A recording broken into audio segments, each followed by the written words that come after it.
So,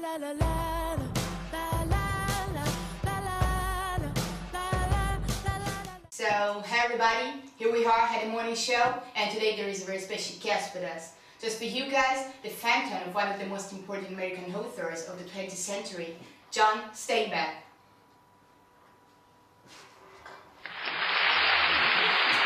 I see. It's a pleasure for me to be here. I heard a lot of you on your show. The pleasure is mine. This is the first time I've hosted a phantom with my show. I'm glad.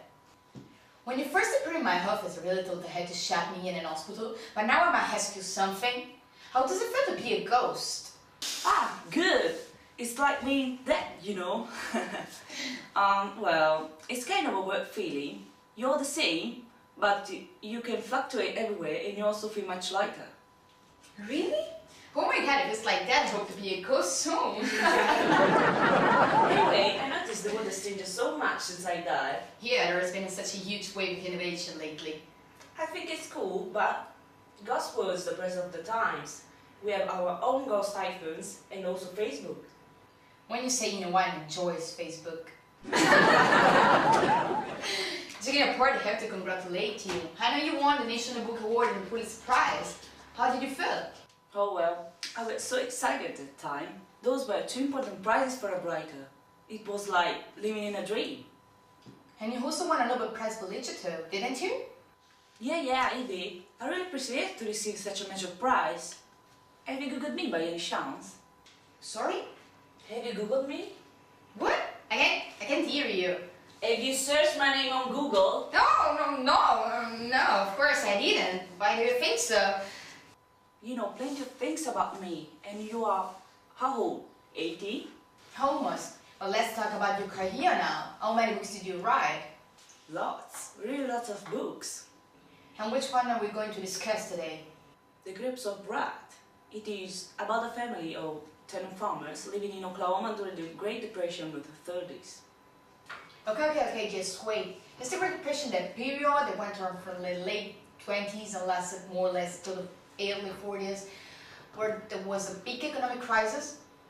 Yeah, it is. It was characterized by two events. The first was a growing interest in Marxism by American writers as a way of helping oppressed workers. These ones were trying to organize labor unions to obtain better working conditions and high wages. And the second event was the Dust Bowl. Oh, you study hard. Yes, there was a long period of drought in the southwestern states which forced thousands of Americans to move to California looking for new lives. Exactly. So this story is about this family from Oklahoma, the Jones. They want to move to California because of the draft and the lack of job. But during the journey on the Highway 66, the misfortune persecutes them, bringing death and many problems with the truck they were traveling by. When they get to California, they discover it isn't the place they thought it would be, but it is a place of misery and also a kind of threatening against people coming from the east. I've already read it, and it's a really good book, but with this explanation, nobody will read it. We're in 2011, you know, we're flooded by traumatic news every day. A family who moves to California has no skin over nose. And what's more, this year may happen the end of the war. Give us more details. This way we'll be sure that at least our audience will have read it before December 21st. Oh yes, I heard something about that. That mess.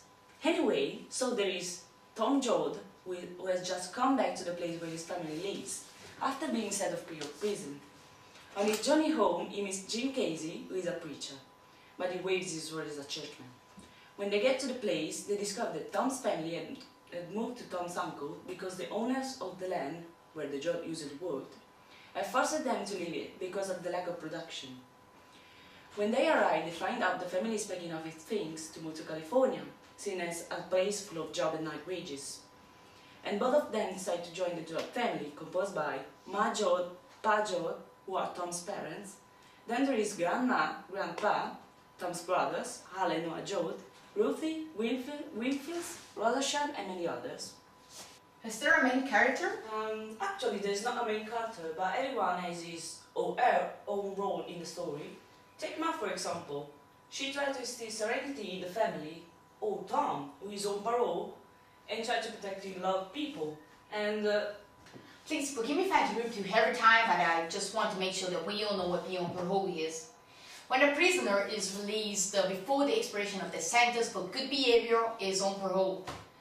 But if I am not wrong, he has to report to his local police station once every 2 or 3 days. Yeah, it used to be like that. Maybe even today people would think twice before committing a crime. So why did you write this kind of book? Mainly because I wanted people to understand how hard living in the USA was, especially in California during the Great Depression, and to make them understand that many families were starving. That's really sad. Yeah, it was such a hard period. You can say that. Well, whoever wrote it, they handled the program. It was a pleasure and an honor to give hospitality to such an important ghost. Oh, that's a shame. I was having fun in this world. You can come back anytime. I hope it will be soon. So, goodbye, Mr. Steinbeck. Goodbye, everybody. Thank you for your attention and see you next week. La la la la la la.